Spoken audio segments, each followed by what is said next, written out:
Student, मैं साजिदा अंसारी आप सबका स्वागत करती हूँ ऑनलाइन स्टडी विद SM में। आज की जो हमारी बुक का नाम है वो है MAD 8 भूमंडलीकरण और पर्यावरण।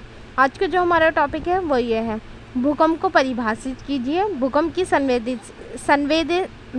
संवेदनशीलता के आधार पर भारत में 5 क्षेत्र कौन से हैं वो भी बताने। ठीक है, सबसे पहले हम भूकंप के बारे में बात करेंगे कि भूकंप क्या होता है, उसकी परिभाषा। ठीक है, पृथ्वी के अंदर से ऊर्जा निकलने के कारण तरंगें उत्पन्न होती है जो सभी दिशाओं में फैलकर पृथ्वी को कंपित करती है, उसे हम भूकंप कहते हैं। ठीक है, पृथ्वी के अंदर जो ऊर्जा होती है वो बाहर निकलने की कोशिश करती है, और जब वो बाहर निकलने की कोशिश करती है तो क्या उसकी तरंगें उत्पन्न होती है, और वो तरंगें क्या होती है सभी दिशाओं में फैलती है, जिसके कारण क्या होता है पृथ्वी कांपती है, कंपित होती है, जिसे हम भूकंप कहते हैं। ठीक है, अब कोई भी चीज़ है जब वो बाहर निकलने की कोशिश करेगी तो वो अंदर से अपना फोर्स लगाएगी। जब वो अंदर से अपना फोर्स लगाएगी तो ऊपर की सतह में तो हलचल होएगी ना, तो उसे ही हम एक आम भाषा में बोले तो उसे ही हम भूकंप कहते हैं।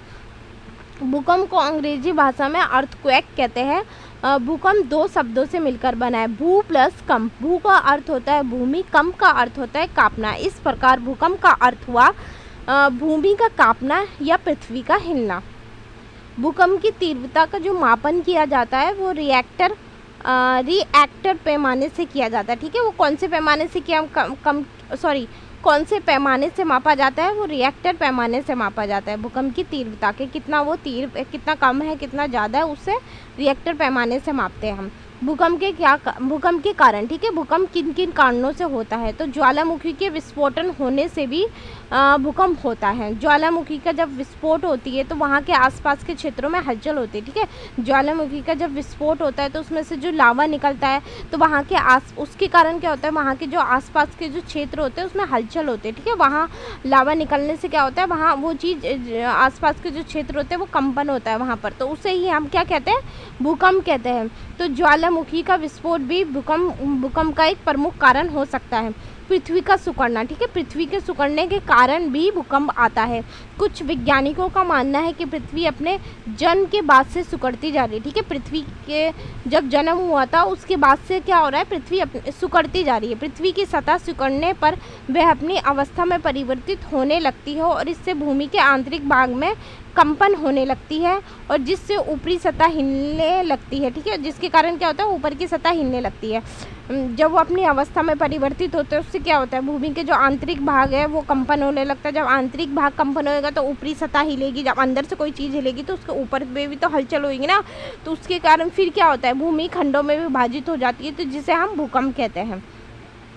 इसके अलावा जलीय भार, जल का जो भार होता है उसके कारण भी भूकंप आता है, तथा प्लेटों के टकराने से भी भूकंप आते हैं, क्योंकि पृथ्वी की जो परत को वो प्लेटों से बनी हुई है और ये प्लेटें सरकती है तो कभी कभी एक दूसरे से टकरा भी जाती है। तो क्या होता है, कभी कभी वो एक दूसरे से टकरा जाती है जिसके कारण भी भूकंप आता है। जब दोनों प्लेटें आपस में ऐसे टकरा जाती है वो प्लेटें, तो उसके कारण भी भूकंप आ जाता है।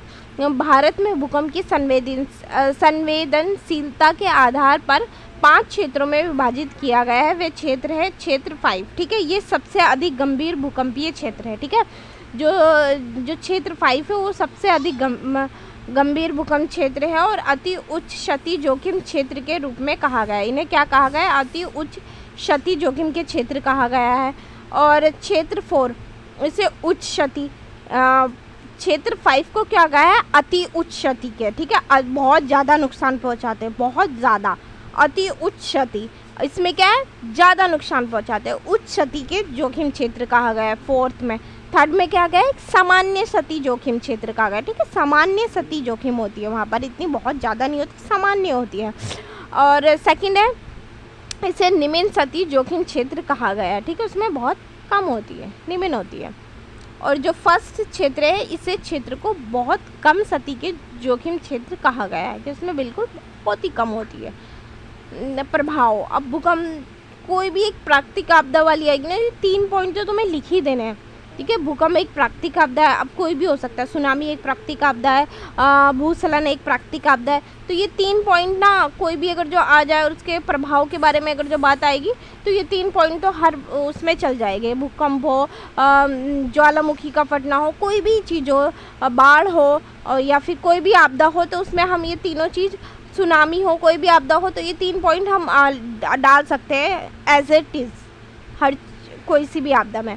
तो भूकंप एक प्राकृतिक आपदा है जिससे बहुत अधिक मात्रा में जान माल की हानि होती है। इसका ठीक है, भूकंप आएगा, सुनामी आएगी, तो सुनामी एक प्राकृतिक आपदा है जिससे बहुत अधिक मात्रा में जान माल की हानि होती है। बाढ़ आएगा तो बाढ़ एक प्राकृतिक आपदा है जिससे बहुत अधिक मात्रा में जान माल की हानि होती है। ठीक है, ये चीज़ समझाने की कोशिश कर रही हूँ। इसका प्रकृति और मनुष्य दोनों पर नकारात्मक प्रभाव पड़ता है। ठीक है, इसका क्या होता है, प्रकृति और मनुष्य दोनों पर नकारात्मक प्रभाव पड़ता है। देश की आर्थिक व्यवस्था के साथ साथ समाज पर भी गहरा प्रभाव पड़ता है। ठीक है, देश की अर्थव्यवस्था को तो नुकसान पहुंचता है, साथ में समाज पर भी गहरा प्रभाव पड़ता है। आज का हमारा टॉपिक यहीं समाप्त होता है। अगर आपको मेरी वीडियो अच्छी लगे तो please like, share and subscribe जरूर करें। Thank you.